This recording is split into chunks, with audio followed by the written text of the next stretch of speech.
तब ही शुक्ल ध्यानाग्नि कर चौघात विधि कानन दह्यो। अपनी चर्चा ध्यान पर चल रही है। छह ढाला की छठवीं ढाल, जिसमें मात्र मुनिराजों का वर्णन है। किनका वर्णन है? मुनिराजों का वर्णन है। मुनिराज कैसे होते हैं, मुनिराज की चर्या क्या होती है, मुनिराज के भाव क्या होते हैं, मुनिराज का ध्यान कैसा होता है, इन सब विषयों की चर्चा किसमें है? छह ढाला की छठवीं ढाल में है। पांचवी ढाल में 12 भावनाओं का वर्णन है। चौथी ढाल में श्रावकों का वर्णन है। छह ढाला कई महीनों से चल रही है। कितने दिनों से चल रही है? कई महीनों से। इतना रस भरा है, इतना रस भरा है छह ढाला में कि महीनों तो छोड़ो, यदि सालों भी चलती रहे तो छह ढाला की चर्चा समाप्त होने वाली नहीं है। कल अपनी चर्चा हुई थी शुक्ल ध्यान के 4 भेदों में से 2 भेद पर। भगवान महावीर ने कहा है कि ऐसा कोई क्षण नहीं होता जिस समय जीव ध्यान में ना हो।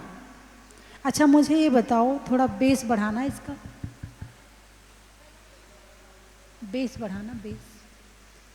अच्छा ये बताओ, पेड़ ध्यान करते हैं क्या? बोलिए ना, पेड़ ध्यान करते हैं क्या? नहीं करते हैं। अच्छा, चींटी ध्यान करती है क्या? नहीं करती है। अच्छा, बंदर ध्यान करते हैं क्या? अरे बोलिए ना, नहीं करते हैं। हाथी ध्यान करता है क्या? नहीं करता है। गधा ध्यान करता है क्या? नहीं करता। आप लोग ध्यान करते कि नहीं करते?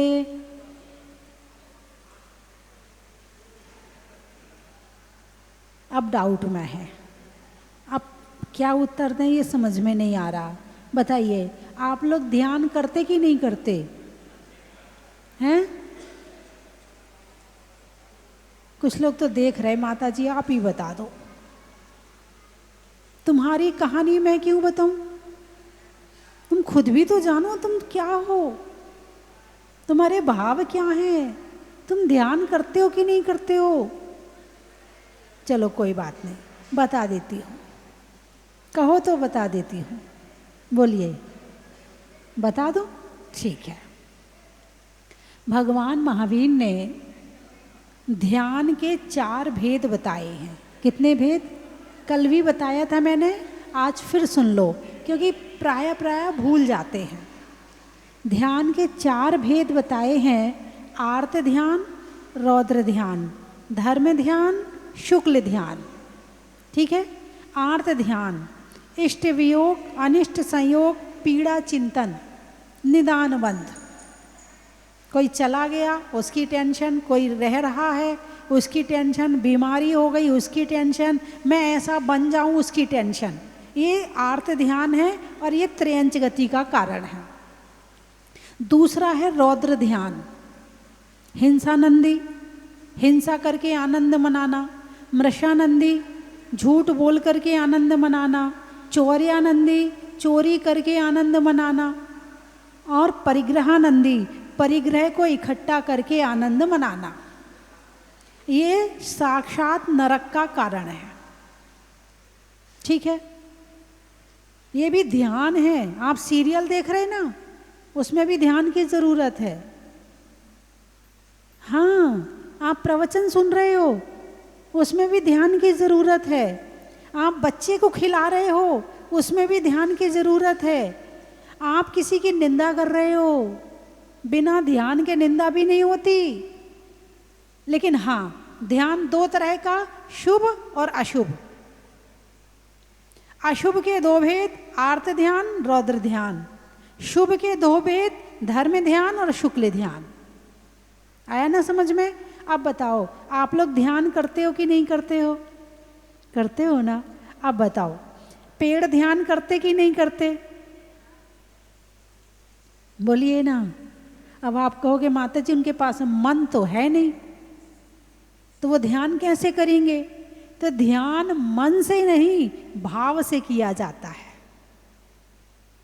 ध्यान मन से नहीं, भाव से किया जाता है। तो पेड़ों में आत्मा है कि नहीं? है। आत्मा है तो भाव है कि नहीं? भाव है। जहां भाव है वहां ध्यान है। मन आने पर ध्यान की क्वालिटी बढ़ जाती है। क्या कहा मैंने? मन आने पर ध्यान की क्वालिटी बढ़ जाती है। लेकिन जिनका मन नहीं है, ध्यान वो भी करते हैं। हाँ, इतना है कि क्वालिटी वाला ध्यान नहीं करते। एक जो पेड़ है ना, वो नरक भी जाएगा तो पहले नरक से आगे नहीं जाएगा। और वैसे भी जो एक इंद्री है वो उसी में घूमते रहते ज़्यादातर। और जो मनुष्य है वो 7वें नरक तक जा सकता है। जो मोक्ष जा सकता है वो 7वें नरक जा सकता। जो मोक्ष नहीं जा सकता वो 7वें नरक भी नहीं जा सकता। और अन्य नरकों में भी ऐसे ही है कि जिसके अंदर जितनी शक्ति है उतने ही ऊपर या नीचे जा सकते हैं। इसका ज़्यादा व्याख्यान पढ़ना हो आपको तो आप स्वाध्याय करें, कर्म कांड में आपको सारा मिल जाएगा कि कौन सा जीव कहाँ जा सकता है और कहाँ नहीं जा सकता। आपको सारा व्याख्यान मिल जाएगा। तो ध्यान, हर जीव 24 घंटे ध्यान करता है। 24 घंटे। सो रहे हो ना तो भी ध्यान चल रहा है, जाग रहे हो तो भी ध्यान चल रहा है। इसीलिए कहते हैं रात को सो तो सारी चीज़ों का त्याग करके सो। रात को सो तो नमोकार मंत्र पढ़ के सो। जब तुम ये करके सोओगे तो तुम्हारा ध्यान शुभ हो गया। अब रात में सपने भी आएंगे तो शुभ सपने आएंगे, तो कम से कम शुभ, क्योंकि सपने में भी कर्म बंद होता है। रात को सोते सोते भी कर्म बंद होता है। ध्यान सोते सोते भी चलता है, पता नहीं चलता है, लेकिन ध्यान तो चल रहा है। इसीलिए कहा है कि सोने के पहले शुभ कर लो, उसके बाद में फिर सो। खाने के पहले शुभ कर लो, 9 बार नमोकार मंत्र पढ़ लो, फिर खाओ। कोई भी काम करो पहले नमोकार मंत्र पढ़ लो, उसके बाद कोई और काम करो। तो पहले शुभ का आपने संकल्प ले लिया, फिर काम किया, तो वो काम भी शुभ हो जाता है। अब बताओ, आप लोग ध्यान करते हो कि नहीं करते हो? करते हो ना? अरे बोलिए ना, करते हो ना? हैं? 24 घंटे कौन सा ध्यान करते हो? शुभ करते हो कि अशुभ करते हो? बोलिए ना। ज़्यादातर अशुभ ध्यान करते हैं। माला फेरते हुए कौन सा ध्यान चलता है? अब बताइए मुझे, देख लो, माला फेरते हुए कौन सा ध्यान चलता है? हाथ में माला है, मुंह में नमोकार मंत्र है और दिमाग में कुछ और चल रहा है। बोलिए,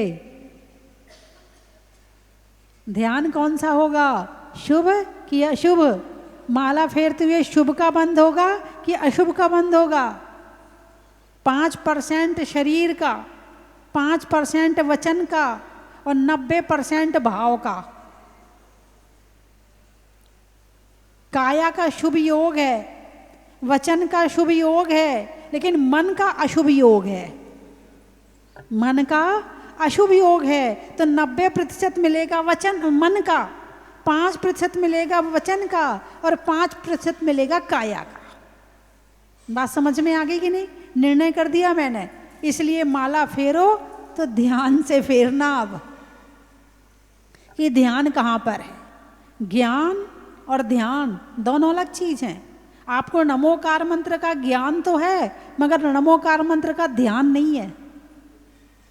द्रव्य ज्ञान और भाव ज्ञान, द्रव्य श्रुत और भाव श्रुत में यही अंतर है।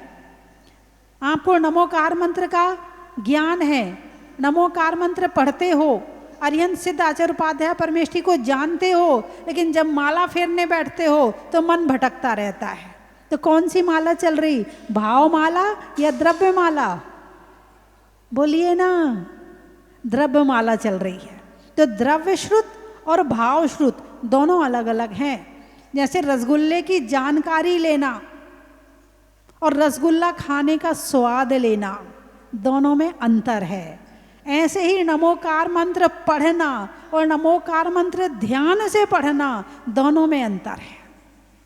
ज्ञान तो मिथ्या दृष्टि को भी हो जाता है, और इतना ज्ञान हो जाता है कि दुनिया में प्रसिद्ध हो जाए, इतना ज्ञान हो जाता है, लेकिन उसका वो द्रव्य श्रुत भाव श्रुत बना कि नहीं बना। जब तक मात्र नमोकार मंत्र आता है और कुछ नहीं आता है, लेकिन नमोकार मंत्र आपका भाव श्रुत बन गया, तो ये नमोकार मंत्र से केवल ज्ञान की प्राप्ति भी हो सकती है। और सारे शास्त्रों का ज्ञान है, कर्म कांड, जीव कांड, छपड़ा सार, लब्धि सार, षटखंडागम, समय सार, नियम सार, सब शास्त्रों का ज्ञान है, लेकिन कषाएं भरी पड़ी हैं। तो ये द्रव्य श्रुत पार लगाने वाला नहीं है। पार जब भी होगे भाव श्रुत से होगे। बात समझ में आई कि नहीं आई? तो अपना वर्णन चल रहा है शुक्ल ध्यान का। धर्म ध्यान का विषय में भी मैंने कल बता दिया था, थोड़ा सा एक बार और बता दूं। आज्ञा पाए, भगवान की आज्ञा का पालन करना, ये धर्म ध्यान है। क्या है ये? धर्म ध्यान है। नहीं, भगवान ने ऐसा नहीं कहा, ऐसे नहीं करना, भगवान ने ऐसा कहा, ऐसा करना, ये आज्ञा पाए विचय नामक धर्म ध्यान है। उपाय विचय, फिर उपाय करना कि दुख से दूर कैसे हों, कर्मों से दूर कैसे हों, कैसे क्या करें, तो षट आवश्यक का पालन करना, यह उपाय विचय नामक धर्म ध्यान है। तीसरा है विपाक विचय धर्म ध्यान। विपाक विचय धर्म ध्यान में कर्मों के फल का चिंतन करना कि जो कुछ मिला है वो कर्मों से मिला है, जो नहीं मिला है वो भी कर्मों से नहीं मिला है। कर्म थे नहीं तो मिला नहीं, कर्म होंगे तो मिल जाएगा। ऐसा कर्मों के विषय में चिंतन करके और अपने मन को शांत करना, अपने मन को ठंडा करना, ये कहते विपाक विचय नामक धर्म ध्यान। और जो चौथा भेद है वो संस्थान विचय। इतना करने के बाद जीव इतना परिपक्व हो जाता है कि वो ध्यान में पहुंच जाता है।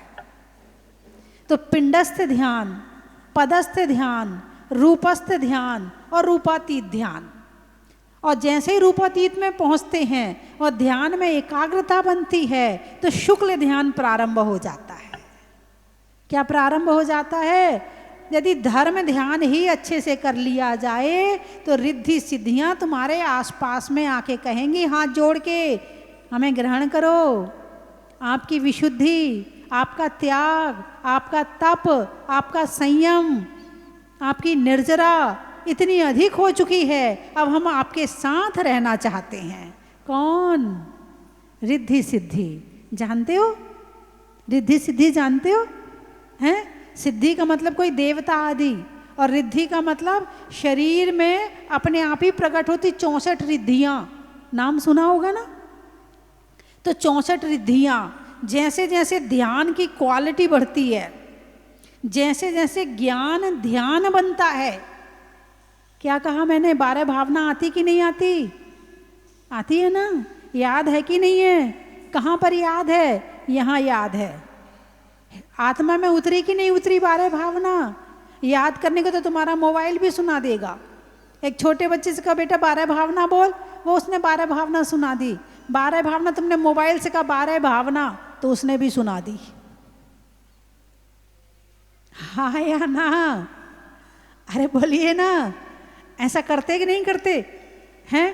छोटे बच्चे से बोल नमोकार मंत्र सुना, उसने भी सुना दिया।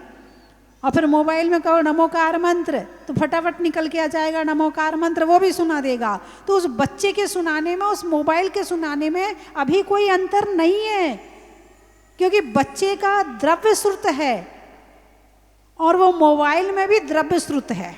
शास्त्र में भी द्रव्य श्रुत है, वो भाव श्रुत कब बनेगा? जब हमारी आत्मा में उतरेगा। आप लोग भोजन बनाते हो? अरे बोलिए ना, बनाते हैं। भोजन बनाना, फिर खाते हो खाना, दोनों में अंतर है कि नहीं है? है। तो ऐसे ही देव पूजा, गुरु उपासना, स्वाध्याय, संयम, तप और दान, ये आपका भोजन बनाना हो गया। और 12 तप में जो अंतिम तप का नाम है उसका नाम है ध्यान। क्या नाम है? ध्यान। जितना तुमने किया है अब उसे ध्यान में लाओ, उसे अंदर में उतारो, उसे अंदर डालो। और जब अंदर डालोगे ना तो एक एक चीज क्लियर हो जाएंगी। अभी तो यहाँ तो 12 भावना याद भी हैं, राजा राणा छत्रपति, हाथ इनके अथवा सवार, और मरना सबको। और घर में किसी की डेथ हो जाए तो रोगे नहीं रोगे? अरे बोलिए ना, रोगे कि नहीं रोगे? रोगे ना। कहाँ गई 12 भावना? पता है कि नहीं पता? सबको एक दिन जाना है। ये तुम्हारा द्रव्य श्रुत है, तुम्हारा नहीं, हम सबका। जब तक ये द्रव्य श्रुत हमारे भाव में नहीं आएगा, ध्यान में नहीं आएगा, तब तक ये हम इसका स्वाद नहीं ले पाएंगे। एक होता है स्वाद लेना और एक होता है वर्णन करना। तो वर्णन करना तो हमें आता है, उसका स्वाद लेना भी सीखो। मात्र एक 12 भावना का एक छंद ही आता है, लेकिन वो यदि आचरण में उतर गया वो कल्याण हो जाएगा। झाण यानी ज्ञान, झाण झैणम, ज्ञान और ध्यान साधु के जीवन का मुख्य है। और दानम पूजा मुखम, दान और पूजा श्रावक का मुख्य है। बात समझ में आई कि नहीं आई? है? दान पहले, पूजा बाद में। कौन कह रहा है? आचार्य कुंद कुंद स्वामी कह रहे हैं, दान पहले, पूजा बाद में, और ज्ञान पहले, ध्यान बाद में। तो क्या करते? 3 टाइम सामायिक करनी है और 3 टाइम स्वाध्याय करना है। यदि इसका पालन हो जाए ना तो चारों तरफ अमृत बरसने लगे, अमृत बरसने लगे चारों तरफ। यदि ये हो जाए तो 3 टाइम स्वाध्याय किया यानी भोजन बनाया, और फिर बैठ गए 3 टाइम की सामायिक में यानी उसे अंदर उतार लिया। धर्म ध्यान, अभी तो ये धर्म ध्यान ही चल रहा है। और चौथे ध्यान का नाम है शुक्ल ध्यान। क्या नाम है? जब पिंडस्थ, पदस्थ, रूपस्थ, रूपातीत में जाते हैं तो इतने अभ्यासी हो जाते हैं, रिद्धियां प्राप्त हो जाती हैं। प्रज्ञा श्रवण रिद्धि, बुद्धि रिद्धि, पदानुसारणी रिद्धि, सम्मिन श्रोता रिद्धि हैं। 18 बुद्धि रिद्धि के वेद हैं, अकेले 18 वेद बुद्धि रिद्धि के हैं। उस बुद्धि रिद्धि से ध्यान के माध्यम से, किसके माध्यम से? एक महाराज को बहुत कम ज्ञान है, बहुत कम ज्ञान है, लेकिन ध्यान ज़्यादा करते हैं तो रिद्धि सिद्धि किससे आती है? ध्यान से, तप से, संयम से, ज्ञान से नहीं। किससे? संयम से, तप से, त्याग से और ध्यान से रिद्धि सिद्धियां आती हैं। आप शास्त्र कितने पढ़ लो, रिद्धि सिद्धियां नहीं आएंगी, क्योंकि केवल पढ़ रहे हो। जैसे मोबाइल में सेव है वैसे तुम्हारे दिमाग में सेव है। जैसे मोबाइल से कहीं भी पूछो, वो खोल के पूछो, वो बता देता है कहाँ क्या हो रहा है, क्या करना, वो बता देगा। ऐसे तुमसे पूछो, तुम भी बता दोगे। एक मशीन है, शरीर एक मशीन है, दिमाग एक मशीन है, लेकिन ये मशीन बड़े पुण्य से मिली है। जो ज्ञान मिला है वो ध्यान बनाने के लिए मिला है। किस लिए मिला है? ध्यान बनाने के लिए। और जब ये ज्ञान, इतना सा भी ज्ञान है और वो ध्यान बन जाएगा तो उससे आपको रिद्धि सिद्धियां प्रकट हो जाएंगी। हाथ जोड़ के आएंगे, हमें ग्रहण करो, हमें ग्रहण करो। तुम ध्यान में बैठे हो, रिद्धि सामने खड़ी है। जैसे विष्णु कुमार मुनिराज को रिद्धि प्राप्त हो गई थी, विक्रिया रिद्धि, है ना, और उन्हें पता ही नहीं था। वो तो अपने ध्यान में लीन थे। तो रिद्धियां कब प्रकट होती हैं? जब आत्मा में विशुद्धि होती है, जब कर्मों की निर्जरा होती है, और जितनी जितनी आत्मा की शक्तियां हैं वो धीरे धीरे प्रकट होने लगती। तो ये रिद्धि भी आत्मा की शक्ति है। अभी तो यहाँ बैठ के तुम्हें मोबाइल करना पड़ेगा, घर में क्या हो रहा है, वो झूठ भी बोल रहा होगा तो तुम्हें पता नहीं है। लेकिन जब अवधि ज्ञान हो जाता है तो यहाँ बैठे बैठे पता चल जाएगा वहाँ क्या हो रहा है। लेकिन जब अवधि ज्ञान होता है तो जिज्ञासा खत्म हो जाती है, और जब जिज्ञासा होती है तो अवधि ज्ञान नहीं होता है। बात समझ में आई कि नहीं आई? भाई जानने की इच्छा, वो कैसा है, वो कैसा है, उसका भाव कैसा, उसके मन में क्या है, जब तक ये चलता है तब तक रिद्धि नहीं होती है। और जब रिद्धि आती है तो जिज्ञासा खत्म हो जाती है, संतुष्ट हो जाते, अब कुछ नहीं जानना। जिसने अपनी आत्मा को जान लिया अब कुछ जानने के लिए बचा ही नहीं है। अवधि ज्ञान आ गया, मनय पर्याय ज्ञान आ गया, चार ज्ञान हो गए, अभी केवल ज्ञान नहीं आया, अभी केवल ज्ञान नहीं आया, अभी मति ज्ञान, श्रुति ज्ञान से अवधि ज्ञान और मनय पर्याय ज्ञान आ गया। तो अवधि ज्ञान और मनय पर्याय ज्ञान से केवल ज्ञान मिल सकता है क्या? जिसको अवधि ज्ञान और मनय पर्याय ज्ञान ना हो, क्या उसे केवल ज्ञान हो सकता है?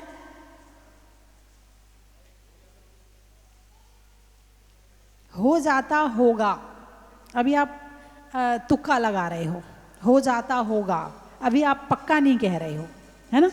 केवल ज्ञान करने के लिए अवधि ज्ञान और मनय पर्याय ज्ञान की जरूरत नहीं है, क्योंकि अवधि ज्ञान बाहर की वस्तुओं को दिखाता है, मनय पर्याय ज्ञान दूसरे के मन के बात के जानने के लिए है कि दूसरे के मन में क्या चल रहा है। किस लिए है मनय पर्याय ज्ञान? उसके मन में क्या चल रहा है, किसके मन में क्या चल रहा है, ये जानने के लिए है। और अवधि ज्ञान दूर बैठे वस्तुओं को जानने के लिए है। तो इससे केवल ज्ञान का कोई संबंध नहीं है। तो केवल ज्ञान कैसे होता है? कौन से ज्ञान से केवल ज्ञान होता है? केवल ज्ञान होता है मति ज्ञान और श्रुत ज्ञान से, और मैन है श्रुत ज्ञान। कौन सा ज्ञान? श्रुत ज्ञान। वो आपके पास है कि नहीं है? अभी तो आपके पास, बोलिए ना, गर्दन तो हिला दो, नहीं है। कुछ कह रहे हैं, कुछ कह रहे नहीं है, थोड़ा बहुत है। अच्छा, ये बीच वाले हैं, थोड़ा बहुत है। एक कह रहे नहीं, एक कह रहे हैं, एक कह रहे थोड़ा बहुत है। अब 3 तरह के लोग हो गए हमारे पास में, है ना। इसलिए कहते हैं स्वाध्याय करना चाहिए, बच्चों को पाठशाला भेजना चाहिए, शास्त्र पढ़ना चाहिए, ध्यान से पढ़ना चाहिए। जो समझ में ना आए उसे डायरी में लिखना चाहिए। जब मैं घर से नहीं निकली थी तो टीवी के ऊपर एक डायरी पेन मेरा रखा रहता था, डायरी पेन रखा रहता था। टीवी देखने बैठे और डायरी पेन हाथ में, कुछ अच्छा लगा फटाफट नोट किया, कुछ अच्छा लगा फटाफट नोट किया। भाई टीवी में तो जो आया वो निकल गया, अब हमें तो दोबारा सुनने की या पढ़ने की इच्छा है वो बात, तो हमारे पास डायरी थी, हम पढ़ तो सकते हैं उसको, हम उसको दोबारा जान सकते हैं, उसे रिपीट कर सकते हैं, उसे चिंतन मनन ध्यान में ले सकते हैं, क्योंकि स्मृति तो इतनी है नहीं कि दिमाग में रख सकें। इसलिए डायरी पेन जरूर रखना चाहिए, और जहां आपको जो समझ में ना आए आपको तुरंत लिखना चाहिए, अथवा जो अच्छा लगे वो लिखना चाहिए। 2 बातें लिखनी चाहिए। तो शास्त्र पढ़ो, तो शास्त्र श्रुत से श्रुत बढ़ता है, ज्ञान से ज्ञान बढ़ता है। जितने शास्त्र पढ़ोगे उतनी बुद्धि बढ़ेगी, और जितने तुम बिल्कुल अपने केवल रोटी पानी घर बच्चों के अलावा इससे बाहर सोचोगे नहीं, बुद्धि उतनी कम होती जाएगी। अब बताओ, अपनी बुद्धि को कम करना है कि ज़्यादा करना है? तो जिस ज्ञान से केवल ज्ञान हो सकता है वो ज्ञान आपके पास में है या नहीं है? है, आपके पास में है। उस श्रुत ज्ञान से पहले सम्यक दर्शन प्राप्त करो, सम्यक ज्ञान प्राप्त करो, सम्यक चारित्र प्राप्त करो, धीरे धीरे आगे बढ़ो। और जैसे जैसे आगे बढ़ोगे, एक जन्म में नहीं, 2 जन्म में नहीं, किसी ना किसी जन्म में वो श्रुत ज्ञान आपको केवल ज्ञान तक पहुंचा देगा। और जितने जीव हैं संसार के, सबके पास में मति ज्ञान और श्रुत ज्ञान तो होता ही होता है। कोई ऐसा जीव नहीं है जिसके पास में मति ज्ञान और श्रुत ज्ञान ना होता हो। मति ज्ञान का मतलब मन और इंद्रियों की सहायता से जो जाना जाता है उसे मति ज्ञान कहते हैं, है ना। आँख, नाक, कान, शरीर, है ना, स्पर्श, रस, गंध, वर्ण और शब्द। तो ये 5 चीजें हम किससे जानते हैं? शरीर के माध्यम से जानते हैं। तो ये मति ज्ञान है। कौन सा ज्ञान है ये? मति ज्ञान। अब इसमें जो क्वालिटी बताए, जो इंद्रियों ने जाना है, अब उसमें जो विशेषता बताए, उसका नाम है श्रुत ज्ञान। सही क्या है, गलत क्या है, सही रास्ता कौन सा है, गलत रास्ता कौन सा है, पाप क्या है, पुण्य क्या है, मोक्ष क्या है, संसार क्या है, अच्छा क्या है, बुरा क्या है, जो तुम्हें इस तरह का ज्ञान कराए उसका नाम है श्रुत ज्ञान। कौन सा ज्ञान आपके पास है कि नहीं है? अरे बोलिए ना। कहना माता जी है तो सही, मगर उपयोग नहीं करते, लगे पड़े हैं मोह माया में। सच्चाई जानते तो सारी हैं कि सही क्या है और गलत क्या है, फिर भी गलत के तरफ ही मन भागता है। ये मन फिर भी गलत के तरफ ही जाता है। कितना इसको सही की तरफ ले जाने की कोशिश करें, ये गलत की तरफ ही चला जाता। पाप कर्म का उदय है। तो ज्ञान और ध्यान, ज्ञान को क्या बनाना है? बोलिए ना, ध्यान बनाना है। द्रव्य श्रुत को क्या बनाना है? भाव श्रुत बनाना है। और जब ये भाव श्रुत बनेगा फिर इसका स्वाद आएगा। आपको नमोकार मंत्र का स्वाद आता है? नहीं आता, नहीं आता। जब तक आप नमोकार मंत्र का ध्यान नहीं करोगे, जब तक आप अरिहंत सिद्ध आचार उपाध्याय साधु को पहचानोगे नहीं, उनका परिचय नहीं जानोगे, उनकी क्वालिटी नहीं जानोगे, उनके विषय में नहीं जानोगे, तब तक आपको नमोकार मंत्र का स्वाद आने वाला नहीं है, रस आने वाला नहीं है। अभी आपको रस किस में आता? भाई आपकी फेवरेट हीरोइन है, उसका नाम पता है कि नहीं पता है? या हीरो है, उसका नाम पता है कि नहीं पता है? बोलिए ना, पता है ना। अब जैसे ही उसका नाम आता है तो आपको एक फीलिंग आती है। आती कि नहीं आती? आती है। या आपके सीरियल के कलाकार हैं, है ना, तो आपको एक फीलिंग आती है। और जब आपको पता है कि उसका सीरियल इतने बजे आने वाला है तो आप सब काम छोड़ के बिल्कुल ध्यान लगा के बैठते हो। कैसे बैठते हो? ध्यान लगा के बैठ जाते हो। और यदि कोई आपकी जो कलाकार को आप पसंद करते हैं, उस कलाकार की मूवी आ रही हो तो आप सब काम छोड़ के बैठ जाते हैं। फिर मन भटकता है क्या? अरे बोलिए ना, मूवी देखने में, सीरियल देखने में, और वो एक एक चीज़ वेब सीरीज़ देखने में, मैं तो मुझे भूल जाती, मुझे याद नहीं थे, सब तुम लोगों से पूछती रहती और बताती रहती हूँ। वेब सीरीज़ देखने में मन भटकता है क्या? मन कहीं भागता है क्या? बोलिए ना, नहीं भागता है। और नमोकार मंत्र में मन भागता है कि नहीं भागता? भागता। क्यों भागता है? क्योंकि जितना प्रेम आप उन कलाकारों से करते हो, उतना प्रेम, उतना परिचय आपको भगवान का अभी नहीं हुआ है। इसलिए तुम्हारा जो नमोकार है वो अभी द्रव्य श्रुत बना हुआ है। जब जिस दिन तुम अरिहंत भगवान को जान जाओगे, उस दिन वास्तव में मान लोगे। अभी किसी के कहने से मान रहे हो। तुम्हारे मम्मी पापा ने कहा बेटा ये नमोकार मंत्र है, सबसे बड़ा मंत्र होता है, इसको पढ़ लिया कर, तो तुम कहने से मान रहे हो। लेकिन जब तुम उन्हें जान जाओगे, उन्हें पहचान जाओगे, तो फिर मम्मी पापा को कहने की ज़रूरत नहीं पड़ेगी कि बेटा नमोकार मंत्र पढ़ ले, माला फेर ले, फिर कहने की ज़रूरत नहीं पड़ेगी। तो द्रव्य श्रुत को क्या बनाना है? भाव श्रुत। और वो बनता है ध्यान के माध्यम से। ध्यान कैसे लगेगा? ज्ञान के माध्यम से। तो स्वाध्याय यानी ज्ञान करना और ध्यान करना यानी भाव श्रुत। अब समझ में आ गया? द्रव्य श्रुत और भाव श्रुत समझ में आ गया। द्रव्य श्रुत को क्या बनाना है? भाव श्रुत बनाना है। तलवार में म्यान का, शरीर में कान का। वो छुल्लक जी को माला पहना रहा है।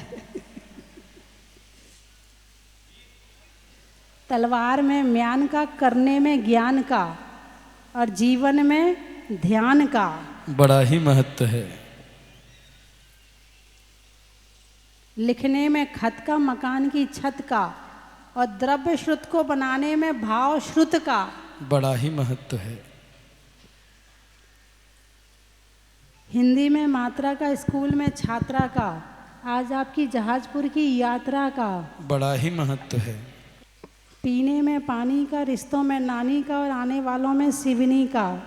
बड़ा ही महत्व है। और कहाँ से आए हो? कहाँ से आए आप लोग? दिल्ली, विदिशा। अच्छा हाँ, कल बताया था। सोने में निशा का, मिलने में अच्छी दिशा का और आने वालों में विदिशा का।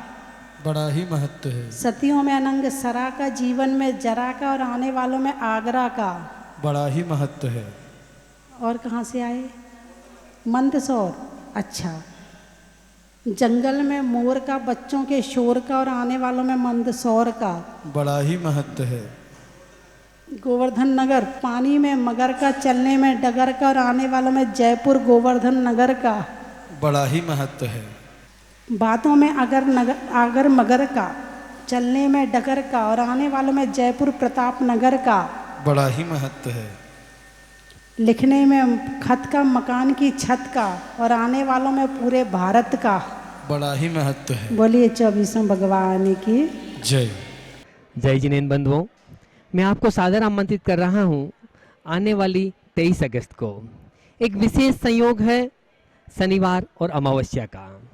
मुनीश्वरनाथ भगवान के पावन चरणों में शनि अमावस मेले पर आप पधारें और भूगर्भ से प्रकटित अतिशयकारी मुनीश्वरनाथ भगवान का परम पूजनीय भारत गौरव गण्य आर्य का स्वस्ति भूषण माता जी की सत्संग पावन सानिध्य में अभिषेक करें, शांति धारा करें। बंधुओं, शनिवार और अमावस्या का शुभ संयोग बहुत कम मिलता है। वर्ष में 1 या 2 बार ऐसा मौका मिलता है और उस दिन मुनीश्वरनाथ भगवान के मस्तक पर अभिषेक करना, शांति धारा करना महान फलदायी होता है, महान पुण्य का योग होता है। तब ऐसा सुअवसर मिलता है। तो आप जहाजपुर पधारें और अतिशयकारी बड़े बाबा का अभिषेक करें, शांति धारा करें। सुबह 6:30 बजे से मुनीश्वरनाथ विधान होगा। ठीक 8 बजे से अतिशयकारी मुनीश्वरनाथ भगवान का 1008 कलशों से महामस्तकाभिषेक और पूज्य माता जी के मुखारबिंद से दिव्य शांति धारा होगी। 1 कलश का पुण्यार्जन आप अपने परिवार की ओर से कर सकते हैं 5100 रुपये की न्योछावर राशि से। उस दिन सुबह 8 बजे से पारस चैनल पर पूरे कार्यक्रम का सीधा प्रसारण होगा। दोपहर में 12 बजे से 40 दिन महानुष्ठान जो चल रहा है उसका समापन होगा और संगीतमय चालीसा का 40 बार पाठ होगा। शाम को 7 बजे से अतिशयकारी मुनीश्वरनाथ भगवान की 108 दीपकों से भव्य संगीतमय महाआरती होगी। इन सारे कार्यक्रमों में आप सादर आमंत्रित है। तो बंधुओं, देर ना करें और 23 अगस्त को अवश्य पधारे शनि अमावस मेले पर और अतिशयकारी मुनीश्वरनाथ भगवान का अभिषेक करें, शांति धारा करें। 1 कलश अपने परिवार की ओर से मात्र 5100 रुपये की राशि में आप अपनी स्वीकृति दे सकते हैं। धन्यवाद।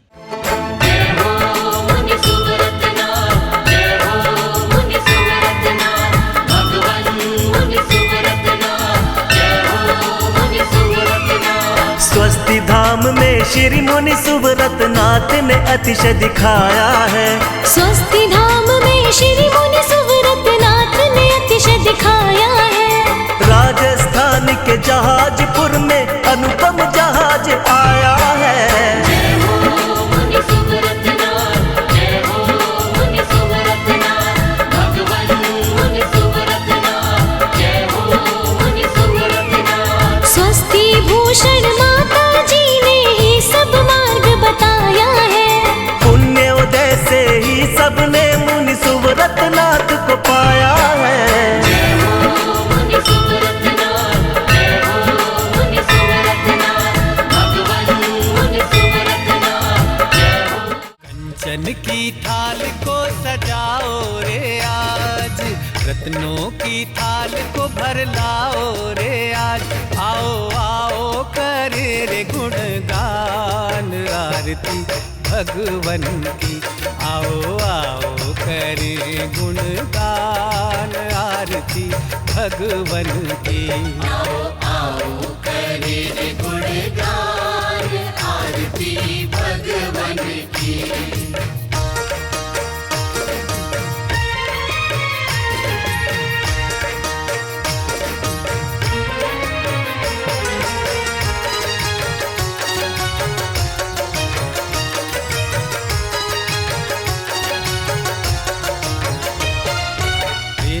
सुमित्र के राज दुलारे, माँ पद्मा जी के नैनों के तारे। पिता सुमित्र के राज दुलारे, माँ पद्मा जी के नैनों के तारे। राजगृही में जन्म लियो आप, राजगृही में जन्म लियो आप। आओ आओ मनाए खुशी आज आरती भगवन की। आओ आओ करे रे गुणगान आरती भगवन की। आओ आओ करे रे गुणगान आरती भगवन की।